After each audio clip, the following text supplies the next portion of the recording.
अस्सलामुअलैकुम dear students, hope you are doing fine and well. This is me Behroz Ahmed Khan और उम्मीद करता हूँ कि आप सब खैरियत से होंगे और अपने घर पे सेफ़ होंगे। We are studying chapter matrices and we have studied exercise number 7.1 till 7.4। तो अभी लास्ट वीडियो में हमने 7.4 जो है वो स्टडी किया था और उसके अंदर हमने इन्वर्स निकालना सीखा था, डिटर्मिनेंट निकालना सीखा था। इसके अलावा हमने जो है वो कुछ डिफरेंट क्वेश्चन सॉल्व किए थे, लाइक इक्वल मैट्रिसेस वाले, एक्स की वैल्यूज़, वेरिएबल्स की वैल्यूज़ को फाइंड आउट करना। बहरहाल काफ़ी कुछ हम इस चैप्टर में पढ़ चुके हैं। तो मकसद ये हुआ कि अब हम चैप्टर के लास्ट टॉपिक पर हैं, जो कि है एक्सरसाइज 7.5। और 7.5 एक्सरसाइज जो है हमारे पास चैप्टर की लास्ट है, लेकिन इसमें काफ़ी मटेरियल है और ये एग्जाम पॉइंट ऑफ व्यू से बहुत इंपॉर्टेंट है। बहुत क्या, मोस्ट इंपॉर्टेंट, यानी सबसे ज़्यादा इंपॉर्टेंट यही है। यानी कि ये एक्सरसाइज 7.5 से समझें एक सवाल लाजमी है, ठीक है। तो बल्कि दो सवाल भी हो सकते हैं, क्योंकि इसमें असल में इन्वर्स भी कवर हो रहा है, इसके अंदर जो है वो डिटर्मिनेंट्स भी कवर हो रहे हैं और इसके अंदर जो है वो क्रैमर और मैट्रिसेस का नाम भी है। ये सवाल भी नाम से भी आ जाते हैं एग्जाम में, ठीक है। तो बेटा हम जो है वो इसको क्वेश्चन को सॉल्व करेंगे। सवाल आपके सामने लिखा है सॉल्व इफ पॉसिबल। ये ही सवाल है एक्सरसाइज 7.5 का, solve if possible by using matrix method and Cramer's rule. Solve if possible, possible है तो सोल्यूशन करें by using matrix method and Cramer's rule. Matrix method use करें एंड क्रैमर्स रूल, यानी दोनों यूज़ करें। अब मैट्रिक्स मेथड और Cramer's rule दो अलग अलग मेथड हैं, ठीक है। दो अलग अलग मेथड हैं, तो हम पहले मैट्रिक्स मेथड करेंगे, उसके बाद क्रैमर रूल करेंगे, ठीक है। देखें ये आपके सामने सवाल जो दिया हुआ है ना, ये इक्वेशंस हैं। देखें आप अगर इसको देखें 4x + 5y = 9, 4x - 2y = 1, ये आपके सामने दो इक्वेशंस हैं। इनको साइमल्टेनियस इक्वेशंस कहते हैं, ठीक है। अपनी पीछे क्लासेस के अंदर आप क्लास 7 और 8 लेवल पे भी आप साइमल्टेनियस इक्वेशन पढ़ चुके हैं। उसके अंदर आपका जो मकसद होता है वो होता है एक्स और वाई की वैल्यूज़ को फाइंड आउट करना।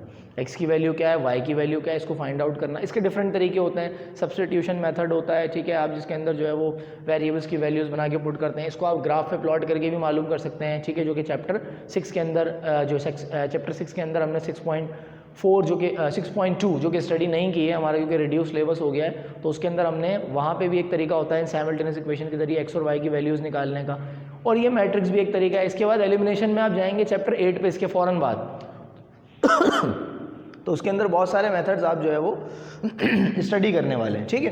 तो ये साइमल्टेनियस इक्वेशंस हैं, इन्हें सॉल्व करने का मैट्रिसेस ने भी एक मेथड दिया है, दो मेथड दिए हैं बल्कि, ठीक है। जो आपके पास एक है मैट्रिक्स मेथड और दूसरा है क्रैमर रूल, ठीक है।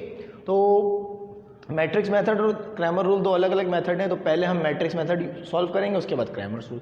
सबसे पहली जो बात है वो ये है कि देखिए ये मैट्रिसेस नहीं है, ये इक्वेशंस हैं। तो सबसे पहला टास्क जो हमारा है वो है इन इक्वेशंस को मैट्रिसेस में कन्वर्ट करना, मैट्रिसेस बनाना। मैट्रिसेस बनेंगे तो सवाल मैट्रिसेस सॉल्व होगा ना। ये तो सिंपल इक्वेशंस है, साइमल्टेनियस इक्वेशंस है, अलग अलग इक्वेशंस हैं। लीनियर इक्वेशन, एक इक्वेशन को लीनियर कहते हैं, और जब दो इक्वेशन एक साथ आती हैं तो उन्हें हम साइमल्टेनियस कहते हैं, ठीक है, क्योंकि वो एक दूसरे के ऊपर रन करते हुए वैल्यूज़ देती हैं एक्स और वाई की, जहाँ वो एक दूसरे को इंटरसेक्ट कर रही हैं।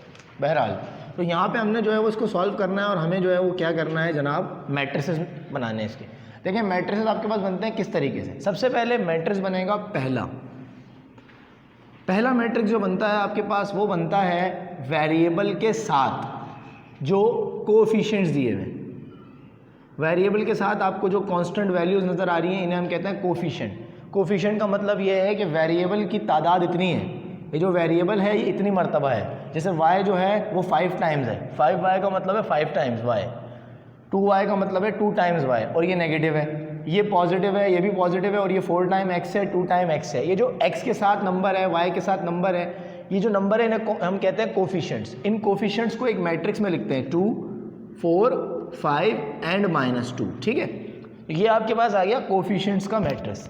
दूसरा मैट्रिक्स जो होता है आपके पास वो बनता है वेरिएबल्स का। दो वेरिएबल्स हैं एक्स और वाई, हालांकि वो ऐसे लिखे हैं लेकिन आप उसको ऐसे लिखते हैं, ठीक है, आप उसको ऐसे ही लिखते हैं एक्स और वाई कॉलम मैट्रिक्स की सूरत में, ठीक है, कॉलम की सूरत में एक्स और वाई इस तरह से आ गया। उसके बाद क्या होगा जनाब, उसके बाद ये होगा इक्वल टू भी आ रहा है बीच में, और उसके बाद आखिर में दी हुई है इक्वलेंट्स, ठीक है, कांस्टेंट वैल्यूज़ जो हैं उन्हें आप तीसरे मैट्रिक्स में लिखते हैं। इस तरह आपके सामने 3 मैट्रिक्स बन जाते हैं, सही।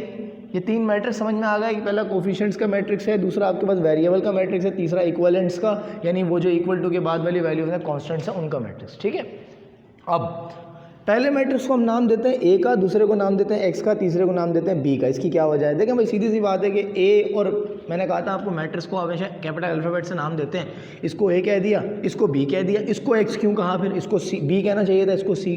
भाई इसको एक्स कहने की वजह है ताकि इसको अलग से पहचाना जा सके।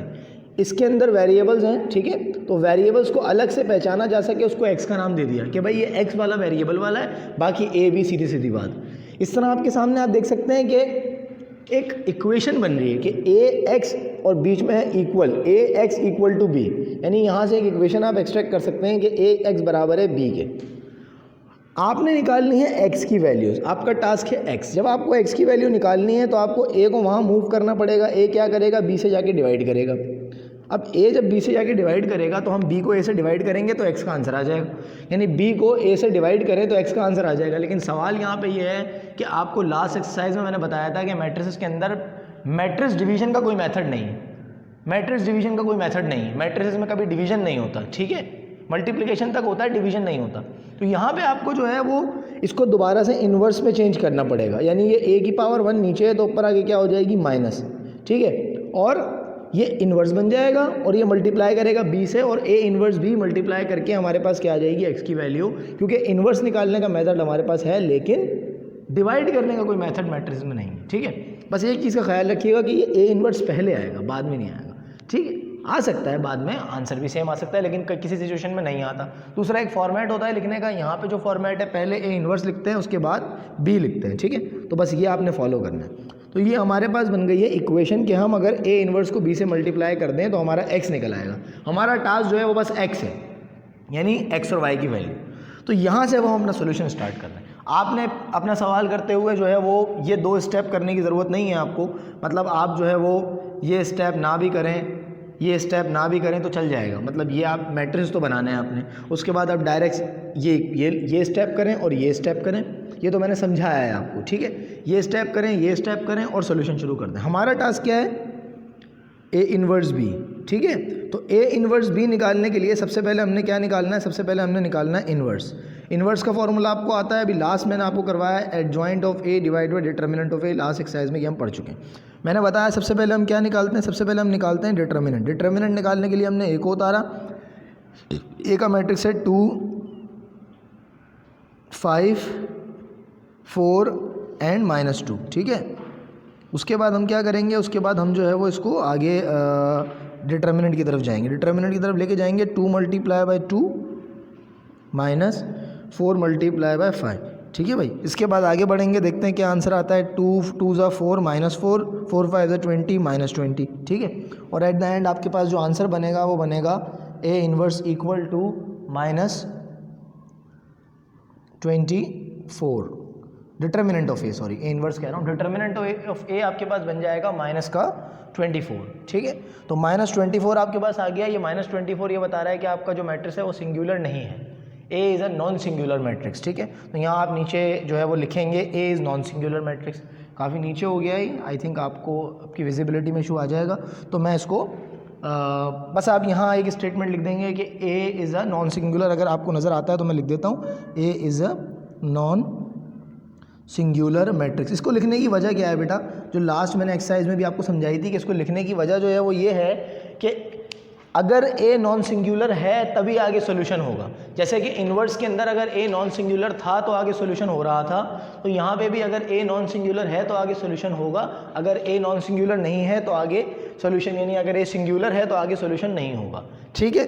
तो ये ए आपके पास नॉन सिंगुलर है तो आप इसको आगे लेके चलेंगे। सिंगुलर यानी 0, अगर ए यहाँ पे 0 आ जाता, कोई भी मैट्रिक्स, कोई भी सवाल, 10 सवाल है इस एक्सरसाइज में, अगर कहीं पे भी ए का आंसर डिटर्मिनेंट ऑफ ए निकाला और आपने 0 आ गया तो फिर आप उस सवाल को आगे कंटिन्यू ही नहीं करेंगे, आप कुछ भी नहीं करेंगे, ना आप एडजॉइंट निकालेंगे ना आप मल्टीप्लाई करेंगे, आप लिखेंगे कि ए is a singular matrix so the solution set is not possible. Solution set यानी आपने ए और एक्स और वाई की वैल्यू निकालनी, यानी फिर दोबारा अगर ये ए 0 आ जाता तो आप यहीं पे लिखते A is a singular matrix so that the solution set is not possible, ठीक है। Are you getting it? चलें आगे बढ़ते हैं। अब जाहिर है कि ए नॉन सिंगुलर है तो हमें एडजॉइंट की तरफ जाना है, तो हमारा टास्क है एडजॉइंट ऑफ ए, ठीक है भाई। एडजॉइंट ऑफ ए आपको पता है, सबसे पहले आपने ए उतारा तरीके से, ए आ गया आपके पास 2, ठीक, 5 4 -2। अब आपने क्या किया, एडजॉइंट करना है। एडजॉइंट करेंगे तो एडजॉइंट ऑफ ए लिखा आपने, और एडजॉइंट ऑफ ए करने के लिए आपने, मैंने क्या बताया आपको पहले भी कि भाई आपने पहले वाले की जो है वो जो नंबर्स हैं पहले वाले के जो एलिमेंट्स हैं उन्हें एक्सचेंज करना है। ये इधर आ जाएगा और ये इधर आ जाएगा। यानी ये -2 की जगह पे चले गया और 2 इधर आ गया, ठीक है। और दूसरे वाले की साइंस दोनों पॉजिटिव हैं तो दोनों नेगेटिव हो जाएंगे, तो ये आपके पास एडजॉइंट निकल आया, ठीक है। कोई इशू है यहाँ तक? आई डोंट थिंक सो, क्योंकि ये तो रिपीट हो रहा है। उसके बाद अब एडजॉइंट भी निकल आया तो हम फौरी तौर पे ए इन्वर्स की तरफ आ जाते हैं। ए इन्वर्स हम कैसे निकालेंगे? ए इन्वर्स हम निकालेंगे जनाब, आपको फॉर्मूला पता ही है, पहले भी लिख चुके हैं हम, adjoint of A divide by determinant of A, ठीक है। अच्छा, अब एडजॉइंट आपके पास आया -2, -5, -4 और 2, ठीक है। अब क्या करेंगे, हम इसको डिवाइड कर देंगे, डिटर्मिनेंट ऑफ ए जो कि आपके पास आया है 24 आया है, तो आप इसको 24 से डिवाइड कर देंगे, ठीक है। आगे बढ़ेंगे जनाब, अब हर एलिमेंट 24 से डिवाइड करेगा, -2 upon -24, -5 upon -24, -4 upon -24 and 2 upon -24। चले जनाब आगे बढ़ते हैं। 2 1 ज़ा 2, 2 12 ज़ा 24, माइनस कट गया 1/12, वो माइनस कट गया 5/24, division is not possible, minus cut गया 4 1 ज़ा 4, 4 6 ज़ा 24, 1/6, माइनस कट गया, माइनस कटा नहीं, सॉरी माइनस ऊपर आ गया, तो माइनस का 1/12 जी। कोई प्रॉब्लम इसके अंदर? ठीक है जी, तो ये आपके पास माइनस का 1/12, ये इस तरह से आपने आंसर। अब हम तकरीबन ए इन्वर्स तक तो पहुंच ही चुके हैं, लास्ट स्टेप रह गया ए इन्वर्स मल्टीप्लाई बी, तो बस ए इन्वर्स मल्टीप्लाई बी निकाल लेते हैं। ए इन्वर्स मल्टीप्लाई बी करने के लिए आपको ए इन्वर्स का जो आंसर आया 1/12, 1/6, ठीक है। इसके अलावा है 5/24 और -1/12, इसको जो है वो मल्टीप्लाई करना पड़ेगा किससे? इसको मल्टीप्लाई करना पड़ेगा आपको बी से। बी का एलिमेंट कहाँ है? बी का एलिमेंट ये रहा 9 और 1, ठीक है, 9 और 1। आपको पता है आप क्या करते हैं? रॉ मल्टीप्लाई बाय कॉलम करते हैं। आप क्या करते हैं? Raw multiply by column. आप इस रॉ को फर्स्ट कॉलम से मल्टीप्लाई कराएं, 1/12 multiply by 9 plus 5/24 multiply by 1, ये हो गया। उसके बाद 1/16 मल्टीप्लाई बाय 1/6 से, sorry 1/6 multiply by 9 plus -1/12 multiply by 1, ठीक है। ये इस तरह से हो गया। थोड़ा सा ब्रैकेट्स के अंदर बस जो है वो देख लीजिएगा आप, ये इस तरह से, ठीक है। अब अगले स्टेप में आ जाते हैं जनाब। 1/12 मल्टीप्लाई बाय 9, ये तकरीबन आप समझें कि 9/12 हो गया और ये 5/24 हो गया। 9/12 प्लस 5/24, सही। और नीचे वाले पे अगर आ जाते हैं तो नीचे वाला हो जाएगा 9/6 प्लस सॉरी -1/12। अब आपके पास तकरीबन हम आंसर के बहुत करीब हैं, बस अंदर आपके पास फ्रैक्शंस आ जाएंगे, ठीक है। तो फ्रैक्शंस का सॉल्यूशन आपको आना चाहिए। ये -1/12 हो गया और ये 9/6 हो गया। आगे बढ़ते हैं, ठीक है। हम जो है वो कहाँ पर हैं? ए इन्वर्स बी, ठीक है जी। और उसके बाद हमारे पास अंदर क्या बचता है? 9/12 प्लस 5/24, एलसीएम कर लें, ठीक है। 9/12 इसको और ये है आपके पास प्लस 5/24, थोड़ा मैं आपको इन डिटेल करके लिख देता हूँ ताकि समझ में आ जाए। 9/12 प्लस 5/24। अब आपको करना क्या है? आपको जो है वो एलसीएम करना है। तो ये 9/12 है तो इसको 2 से मल्टीप्लाई करा दें, इसको भी 2 से करा दें, इसको 1 से, इसको 1 से, ताकि एलसीएम हो जाए। इधर आ गए 9/6 प्लस -1/12। 1/12 है, इसको 2 से मल्टीप्लाई करा दें, इसको भी 2 से करा दें, इसको 1 से, इसको 1 से। देखिए अगले स्टेप में आपके पास एलसीएम निकल आएगा, ठीक है। इसके अंदर देखते हैं क्या होता है जनाब। इसके अंदर ये हो गया 18 प्लस 5/24, ठीक है। और ये आ जाएगा आपके पास 18 माइनस 1/12, ठीक है जनाब। देखते हैं क्या आंसर बनता है। तो जनाब इसका आंसर बन रहा है 23/24 और इसका आंसर बन रहा है आपके पास 17/12। तो ये आपके पास हो गया है फाइनल आंसर, ये आपके पास है फाइनल आंसर, ठीक है। तो अब आप जो है वो इसके अंदर अगर कोई कन्फ्यूजन हो तो आप मुझसे जो है वो पूछ सकते हैं कि अगर कोई इशू हो तो आप मुझसे व्हाट्सएप पे क्वेश्चन करके पूछ लेंगे कि आंसर क्या आ रहा है, ठीक है। तो आंसर क्या आ रहा है, सॉरी मतलब अपने आगे वाले क्वेश्चंस के जो आंसर्स हैं वो आप मुझसे पूछ सकते हैं कि आगे वाले क्वेश्चंस में अगर कोई इशू आ रहा है तो, मतलब मैट्रिक्स मेथड जो एक सवाल है वो इक्वेशन से निकल रहा है, ठीक है। अब इक्वेशन से जो निकल रहा है देखें तो अब आपके पास आगे 10 क्वेश्चंस गिवन है एक्सरसाइज में ना। तो ये एक्सरसाइज में 10 क्वेश्चन है, उन सब में इक्वेशंस ही दी हुई हैं। इक्वेशन से आपने क्या बनाना है? मैट्रिसेस बनाने हैं। मैट्रिसेस को आपने आगे सॉल्व करना है और आंसर निकालना है।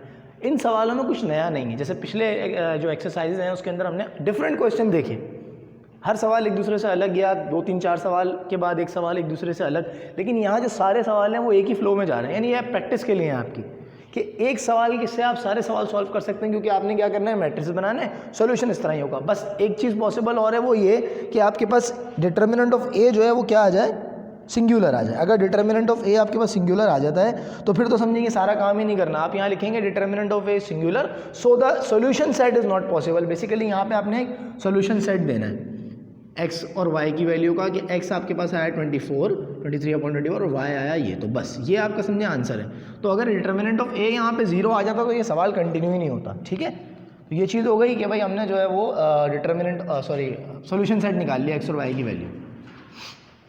अब इसके बाद यहाँ सवाल में लिखा था कि सॉल्व करें by using matrix method and Cramer rule. अब क्रैमर रूल क्या चीज़ है, इससे हमें ये समझ में आता है कि क्रैमर रूल भी कोई मेथड है जिसके ज़रिए हम इस सवाल को सॉल्व कर सकते हैं। ठीक है, तो करके देखते हैं। अब क्रैमर रूल को भी अप्लाई करते हैं। देखें जी, क्रैमर रूल भी एक और मेथड है जो कि इन साइमल्टेनियस इक्वेशन को सॉल्व करने का मेथड है, और उससे भी हम क्या करते हैं, सॉल्यूशन निकालते हैं, एक्स और वाई की वैल्यूज़ फाइंड आउट करते हैं। और सबसे बेहतरीन बात यह है कि एक्स और वाई की वैल्यूज़ जो है ना वो सेम आती हैं जैसे कि मैट्रिक्स मेथड। यानी कि अगर आप इन एक ही साइमल्टेनियस इक्वेशन यानी एक ही सवाल को मैट्रिक्स और क्रैमर दोनों से करेंगे तो आंसर सेम आएगा। यानी आपने अगर क्रैमर से कर लिया है और आंसर मैट्रिक्स से कर लिया, आंसर आ गया है, अब आपके पास सिंपल टास्क ये है कि आप क्रैमर से सॉल्व करें और यही आंसर लेके आना है। यानी आंसर पहले से है। एग्जाम में देखें दोनों नहीं करने होते, लेकिन आप घर पे जो प्रैक्टिस करेंगे उसमें मैंने आपसे कहा है दोनों करने हैं, सवाल में भी यही लिखा है। तो आप पहला वाला करेंगे, आंसर आ गया, अब दूसरे वाले को निकाल के उससे मैच करेंगे, वरना दोनों में से किसी एक में मिस्टेक हो सकती है। ठीक है, तो इसलिए जो है वो हम इसको क्रैमर रूल से करने वाले हैं, करने जा रहे हैं जनाब।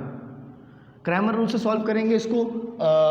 कैसे करना है मैं बता देता हूँ। सबसे पहले मैंने सवाल उतारा 2x + 5y = 9 and 4x - 2y = 1। अच्छा, एक चीज़ और है कि यहाँ पे आप सॉल्यूशन में अगर आप चाहें तो यहाँ पे लिख सकते हैं कि अप्लाई मैट्रिक्स मेथड। बस ये चीज़ है ताकि ये हो जाए कि कंफर्म कि आप क्या कर रहे हैं। वैसे तो जाहिर है कि सॉल्यूशन से पता लग रहा है। तो इसी तरह से जो है वो इसको सॉल्व करने जाऊँगा मैं। सबसे पहले मैट्रिक्स बना लें 2 4, वैसे ही मैट्रिक्स बनेगा क्योंकि अभी तो ये मैट्रिक्स में है ही नहीं ना, तो वैसे ही मैट्रिक्स बनेगा। ठीक है, बस यहाँ चेंज ये है कि हम इसको D कहते हैं, बस इस मैट्रिक्स को D कहते हैं बस, और बाकी किसी और को नाम देने की ज़रूरत है नहीं, कि कोई नीड नहीं है। बस हम इस मैट्रिक्स को जो है वो D कहते हैं, बात इतनी सी है, ये बात ख़त्म हो गई, D कहते हैं बस। अब आगे आ जाएंगे हम और यहाँ लिखेंगे कि हम अप्लाई कर रहे हैं क्रैमर रूल। ठीक है, apply Cramer's rule. Cramer's rule एक मेथड है जो कि मैट्रिक्स मेथड से डिफरेंट है, अलग तरीके से साइमल्टेनियस इक्वेशन को सॉल्व करने का तरीका है, और आंसर वही आएगा, और दोनों में से अलग कोई भी आपसे पूछा जा सकता है एग्जाम में। ठीक है, अब क्रैमर रूल अप्लाई करते हैं। क्रैमर रूल अप्लाई हमने जो मैट्रिक्स मेथड अप्लाई किया तो एक फार्मूला निकला कि भाई इस फार्मूले को लेके चलो, इन्वर्स आता है, बी आता है। तो क्रैमर रूल को अप्लाई करने के लिए भी एक फार्मूला है। हमारा टास्क है एक्स की वैल्यू निकालना, और क्रैमर रूल ये कहता है कि x की वैल्यू निकालने का फॉर्मूला होता है determinant of dx upon determinant of d। सही, determinant of dx upon determinant of d। Cramer rule कहता है भाई फॉर्मूला ये है, सही। और हमारा टास्क है y भी निकालना, और क्रैमर रूल कहता है कि भाई y निकालने का फॉर्मूला है determinant of dy divide by determinant of d। Cramer rule ने हमें ये दो फॉर्मूले दे दिए, determinant of dy divide by determinant of d, determinant of dx divide by determinant of d। ठीक है, अब हमने क्या करना है, जो फार्मूलाज हमें दिए गए उनको लेके चलना है, सॉल्व करना है, और अपना जो सॉल्यूशन सेट है वो मालूम करना है। ठीक है, अब सवाल ये है कि डिटर्मिनेंट ऑफ d क्या है, डिटर्मिनेंट ऑफ dx क्या है, और dy क्या है। करते हैं जनाब सॉल्व। इधर आ जाते हैं जनाब, ये हमारा जो है वो आगे कंटिन्यू कर रहे हैं हम इसको। सबसे पहले सब कुछ छोड़कर, फार्मूला तो आपको देख लिया ना आपने, फार्मूला एक बार लिख लिया, सॉल्यूशन पे आ जाए। सॉल्यूशन में आप सबसे पहले क्या करेंगे, सबसे पहले आप ये करेंगे कि आप अपना डिटर्मिनेंट ऑफ d निकालेंगे। देखें पीछे सवाल में डिटर्मिनेंट ऑफ a था ना, पीछे सवाल में डिटर्मिनेंट ऑफ a था। ठीक है, यहाँ पे डिटर्मिनेंट ऑफ a की बजाय डिटर्मिनेंट ऑफ d आ गया। क्यों आ गया, क्योंकि हमारा मैट्रिक्स d है। अगर ये मैट्रिक्स को मैं a लिखूंगा तो a को लेके चलूंगा। यहाँ मैंने मैट्रिक्स को नाम दिया है d का, तो मैं डिटर्मिनेंट ऑफ d निकालूंगा, a नहीं निकालूंगा। तो ये तो आसान है, डिटर्मिनेंट जाहिर है आपको आता है। तो मैंने क्या किया, d का मैट्रिक्स लिया, d का मैट्रिक्स उतारा 2 4 5 माइनस 2। ठीक है, इसका आपने क्या करना है, डिटर्मिनेंट निकालना है। आपको आता है डिटर्मिनेंट कैसे निकालते हैं, हालांकि पहले भी निकल चुका है लेकिन दोबारा निकाल रहा हूँ मैं। 2 मल्टीप्लाई माइनस 2 माइनस 4 मल्टीप्लाई 5। ठीक है जी, उसके बाद आगे आ गया 2 2 माइनस 4 हो गया, माइनस 20 हो गया, और आपने क्या किया, जब इसको ऐड अप करा तो माइनस 24 आ गया, और ये आ गया डिटर्मिनेंट। आप यहाँ लिख देंगे D is a non singular matrix. फिर वही बात कि अगर यहाँ पे D का आंसर 0 आ जाता तो आप कहते हैं D is a singular matrix, so the solution set is not possible. Okay, चलें, D is a non singular matrix, सब कुछ पॉसिबल है, अब सब करना है। चलें जी, अब हम आते हैं आगे। D आ चुका है, dx चाहिए और dy चाहिए। dx और dy आएगा, उसको d से डिवाइड करेंगे आंसर से, हम आंसर पे पहुंच जाएंगे, बहुत आसान है। ठीक, तो dx की तरफ आते हैं। dx क्या चीज़ है भाई जनाब, dx अब हमने निकालने जा रहे हैं कि dx होता क्या है, क्या चीज़ है। चलें, सबसे पहले d को उतार लें ज़रा, ताकि dx की तरफ जा सके। d तो ये रहा, ठीक है। अब ध्यान से सुनिएगा मैं जो कह रहा हूँ, ठीक है। देखें जी, आपका जो मैट्रिक्स है d का, इस मैट्रिक्स के अंदर दो कॉलम्स हैं, आप देख रहे हैं, एक कॉलम दूसरा कॉलम। जो पहला कॉलम है ये x के कोफिशिएंट्स का है, जो दूसरा कॉलम है वो y के कोफिशिएंट्स का है। यानी अगर मैं यहाँ लिखूँ कि जो पहला कॉलम है ये x के कोफिशिएंट्स का है, दूसरा कॉलम y के कोफिशिएंट्स का है, क्या ये बात सही है? ऐसा ही है ना। पहला वाला कॉलम जो है वो x के कोफिशिएंट्स का है, ठीक है, 2 और 4 x के साथ थे। दूसरा कॉलम y के कोफिशिएंट्स का है, 5 माइनस 2 y के साथ थे। dx कैसे निकलेगा? ये जो कांस्टेंट हैं, ये जो कांस्टेंट वैल्यूज़ हैं, ये कब काम में आएंगी? इन कांस्टेंट वैल्यूज़ को भी तो आपने काम में लेना है, ठीक है। करना क्या है dx में, आपने करना ये है कि जो आपका मैट्रिक्स है d का, उसके अंदर कोई तब्दीली करनी है, थोड़ी कोई चेंजिंग करनी है। क्या चेंजिंग करनी है? चेंजिंग ये करनी है कि हाँ, आप निकाल रहे हैं dx, d के मैट्रिक्स को आपने कॉपी पेस्ट किया, सही, ये d का मैट्रिक्स मैंने कॉपी पेस्ट कर लिया, तो ये dx कैसे बनेगा? अब इसके अंदर जो x वाला कॉलम है उसको मिटा दो, x वाला कॉलम मिटा दो।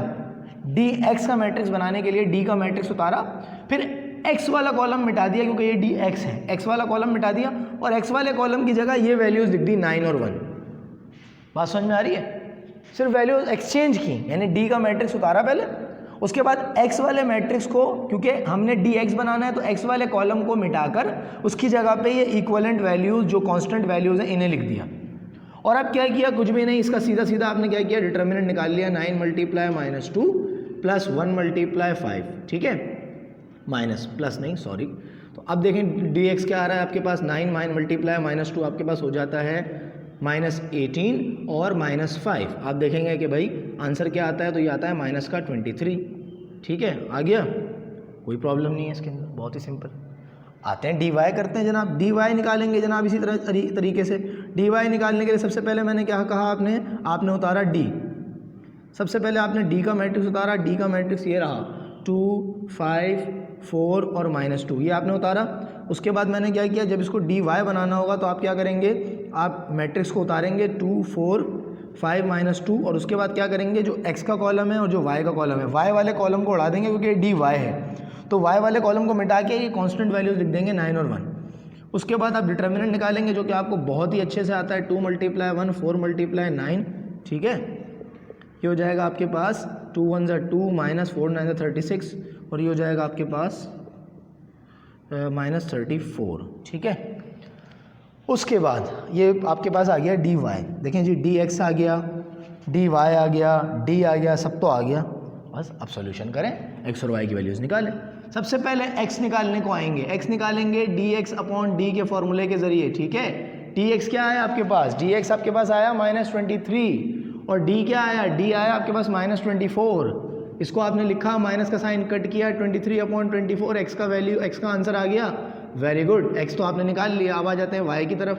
y आपके पास कैसे निकलेगा, y is equal to dy upon D, dy upon D, d आपके पास क्या है, d आपके पास है जनाब dy माइनस 34, और d है आपके पास माइनस 24, माइनस गया 12 17, y का आंसर आ गया 17 अपॉन 12। ये देखें ये सॉल्व हो गया, सॉल्यूशन सेट आपने बनाया 23 अपॉन 24 कॉमा 17 अपॉन 12, ये देखें ये आपके पास आंसर आ गया है।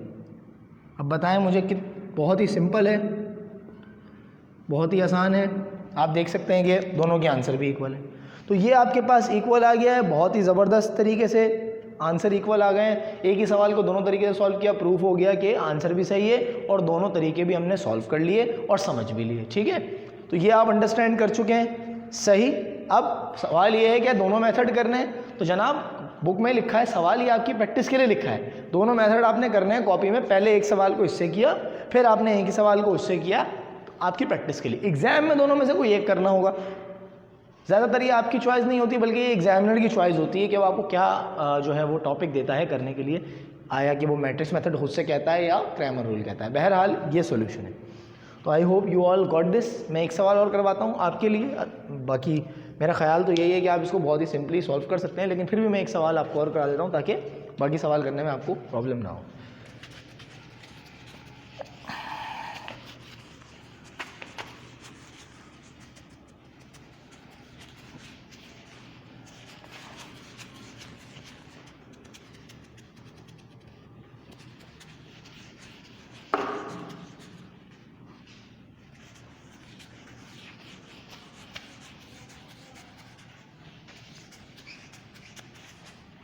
Okay, so we are going to solve another question, that is question number 7. Okay,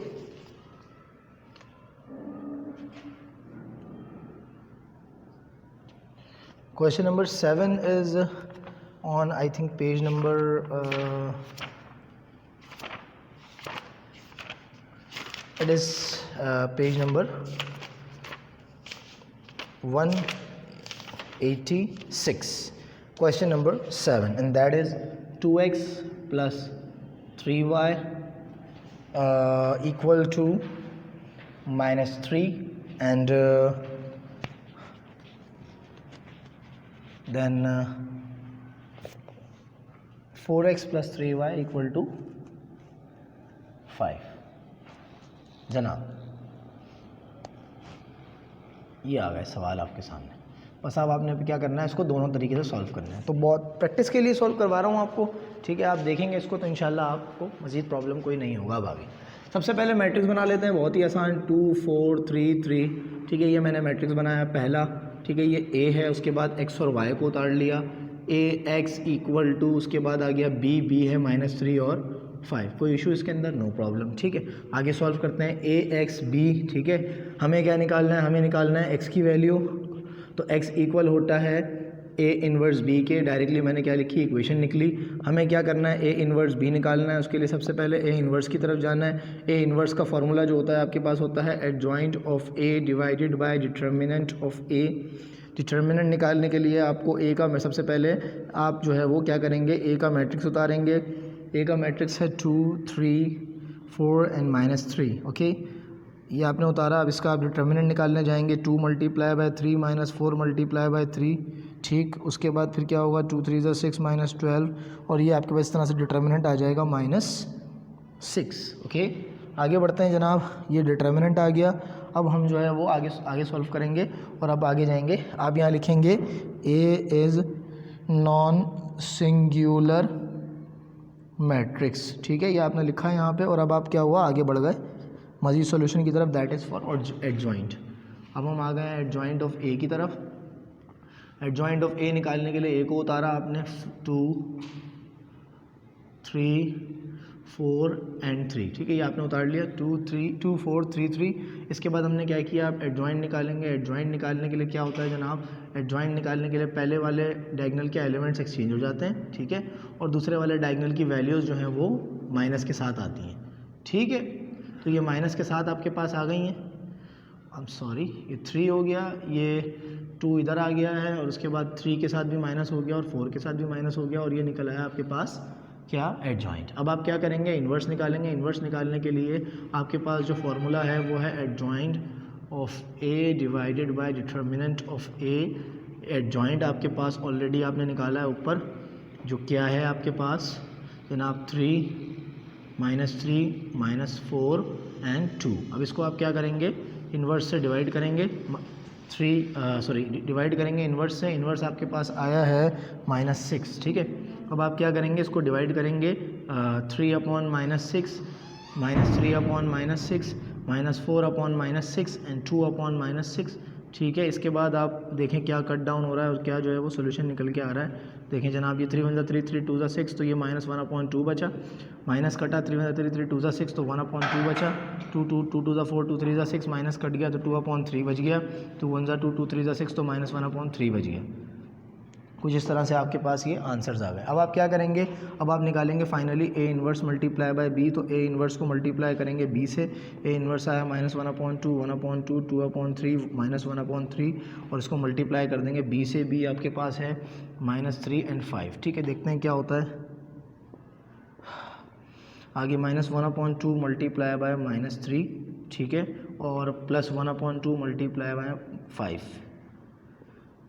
okay, इसके बाद आगे बढ़ते हैं जनाब। इसके बाद आगे है 2/3 मल्टीप्लाई बाय -3 -1/3 मल्टीप्लाई, देखें बीच में तो प्लस आता है, ठीक है, लेकिन इसके साथ माइनस है इसलिए मैंने माइनस लिखा है। ओके, इसके बाद मल्टीप्लाई बाय 5। आगे बढ़ते हैं जनाब, क्या नतीजा निकल के आ रहा है। 1/2 मल्टीप्लाई बाय ये हो गया 3 1 3 प्लस का 3/2, और ये हो गया प्लस का 5/2। ठीक है भाई, ये आपके पास आ गया 5/2। इसके बाद आगे बढ़ेंगे हम, तो नीचे आ रहा है आपके पास 2 3 -6/3, और इधर आ रहा है माइनस का 5/3। ठीक है जी, ये मैंने मल्टीप्लाई किया है, कैलकुलेशन करके देख लीजिएगा। ठीक है, इसके बाद आगे बढ़ेंगे जनाब। ए इन्वर्स बी,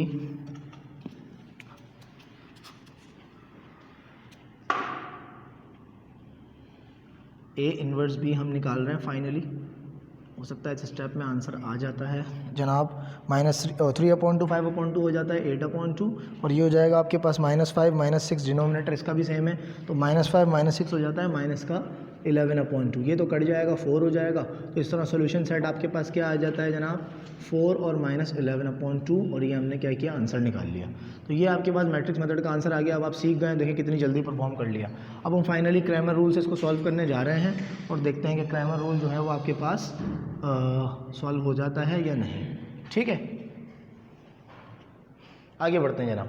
अब जो है वो क्रैमर रूल से इसको सॉल्व करते हैं जनाब। सवाल उतारा हमने 7 ही, जो कि हमारे पास है 2x + 3y = -3, 4x + 3y = 5। Okay, इसको सॉल्व करेंगे। अब मैट्रिक्स बना ले सबसे पहले जनाब। सॉल्व 2 3 4 3, ठीक है। उसके बाद फिर अब मैट्रिक्स बनाया x और y का, और उसके बाद = बनाया आपने जनाब -3 और 5। ओके, अब इसको मैंने कहा था आप डी कहेंगे, बाकी किसी मैट्रिक्स को कुछ कहने की ज़रूरत नहीं है, नो प्रॉब्लम। अब यहाँ पे आप लिखेंगे using Cramer's rule. Cramer's rule जैसे ही लिखेंगे तो क्रैमर रूल का फॉर्मूला लग जाएगा कि जनाब x आप निकाल सकते हैं इस तरीके से dx/d के ज़रिए, और y आप निकाल सकते हैं इस तरीके से dy/d के ज़रिए। ठीक है जी, कोई इशू इसके अंदर। ये आपके पास आ गया है फॉर्मूला। अब बस x और y निकालने की दौड़ में लग जाते हैं जनाब। सबसे पहले डिटर्मिनेंट ऑफ d पे काम करते हैं। d आपके पास आपने यहाँ से उतारा 2 3 4 3, ठीक है, और इसके बाद डिटर्मिनेंट निकालने गए आप तो 2 × 3 -4 × 3। डिटर्मिनेंट आप जानते हैं उसके सेम ही आएगा, ठीक है, 6 - 12, और ये आ जाता है आपके पास -6, तो ये आपके पास d आ गया। अब आप आ जाते हैं दूसरे टास्क पे जो कि dx है। dx के लिए d को उतारा 2 3 4 3। अब आप देखें ये आपने उतार लिया इसको। अब आप आ जाते हैं डिटर्मिनेंट की तरफ, 2 × 3 -4 × 3, ठीक है। अच्छा सॉरी, dx तो बनाया नहीं ना हमने, तो dx तो बना ले पहले। तो dx बनेगा जनाब, आप देखें ये आपके पास मैंने कहा था आपसे, आपने क्या करना है, dx बनाने के लिए आपने सारे एलिमेंट्स उतारे, उसके बाद जो x, ये x है ये y है, x बना रहे हैं तो हम x वाले एलिमेंट्स को गायब कर देंगे, और x वाले एलिमेंट्स को गायब करके हम जो है वो उसकी जगह ये लिख देंगे -3 और 5 जनाब। अब आप जो है वो डिटर्मिनेंट निकाल लें। सही, ये आ गया। इसके बाद अब आगे बढ़ें आप, ये हो गया आपके पास -9, और यहाँ से आएगा आपके पास -15, और इस तरह से ये आपके पास हो जाएगा -24। ठीक है जी, dx भी आ गया है। आगे बढ़ते हैं dy की तरफ, ठीक है, dy की तरफ आ रहे हैं। dy निकालने के लिए आपके पास जो है वो सबसे पहले d का एलिमेंट आपने उतारेंगे। d का एलिमेंट आपने उतारा, d का एलिमेंट क्या आया है आपके पास 2 3 4 और 3, ठीक है। उसके बाद आपने क्या किया, इसको dy कर लिया, डी वाई जब आप करेंगे इसको तो डी वाई ऐसे बनेगा कि आपने डी के एलिमेंट्स उतारे और वाई की जगह पे क्या आ जाएगा, वाई की जगह पे आ जाएगा -3 और 5। ठीक है, अब आप क्या करेंगे, डिटर्मिनेंट निकालेंगे। डिटर्मिनेंट जब आप निकालेंगे तो 2 × 5 - 4 × -3।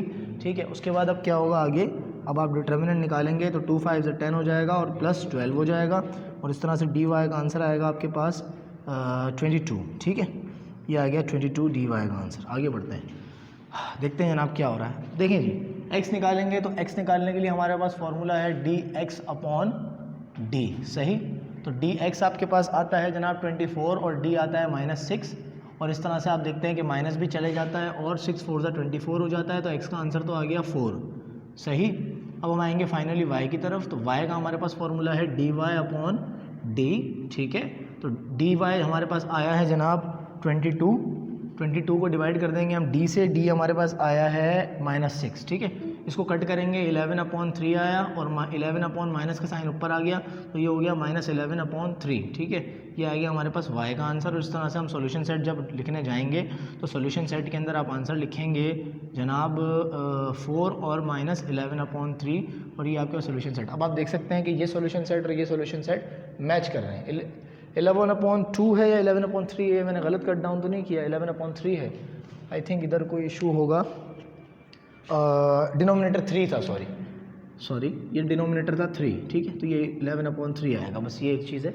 तो यहाँ तक सही था सारा काम, बस वो डिनोमिनेटर 3 था उसको 2 लिख दिया मिस्टेकनली। तो बहरहाल ये आप देख सकते हैं सोल्यूशन सेट यहाँ पे और यहाँ पे सेम हो चुका है, दोनों का आंसर सेम आया। तो मैट्रिक्स और क्रैमर दोनों से आपने इसको सॉल्व किया और आपके पास दोनों से आंसर क्या आया, सेम आया। ठीक है, तो अब मैं उम्मीद करता हूँ कि मैंने 1 और 7 आपको करवाया है, तो मैं यही जो है वो ज़ाहिर है कि आपको टास्क दूंगा कि आप 2 3 4 5 8 9 और 10 ये आपके पास आ जाएंगे। बल्कि एक सवाल कम लग रहा है मुझे, 2 3 4 5 और 6 भी तो है, 6 और 8 9 10, क्योंकि मैंने आपको 1 और 7 करवाया है। ठीक है, तो 2 3 4 5 और 6 8 9 10 ये आपके पास सवाल होगा तकरीबन 8। अब 8 में से अगर आप 6 भी करते हैं ना तो वो आपके लिए बहुत है, इनफ है। ठीक है, तो मैं यही चाहूँगा कि आप कम से कम 6 सवाल तो सॉल्व करें लाजमी। अगर 8 के 8 कर लेते हैं तो इट इज़ बेटर, बट अगर आप 6 सवाल कर लेते हैं तो काफ़ी है। ठीक है, अब ये करने के बाद फिर आप मुझे बताइएगा कि आपके आंसर्स में कोई इशू अगर है तो ज़रूर आप मुझे इन्फॉर्म कीजिएगा मैसेज करके, मैं आपको इंशाल्लाह उस बारे में गाइड ज़रूर करूँगा। और इंशाल्लाह नेक्स्ट लेक्चर के अंदर हम जो है वो चैप्टर नंबर 8 स्टार्ट करेंगे इंशाल्लाह। ठीक है, तो जब तक अपना ख्याल रखें और अपना तमाम टास्क जो है वो टाइम पर मुकम्मल करें और नेक्स्ट वीडियो में मुलाकात करते हैं इंशाल्लाह। अपना ख्याल रखें, खुदा हाफ़िज़।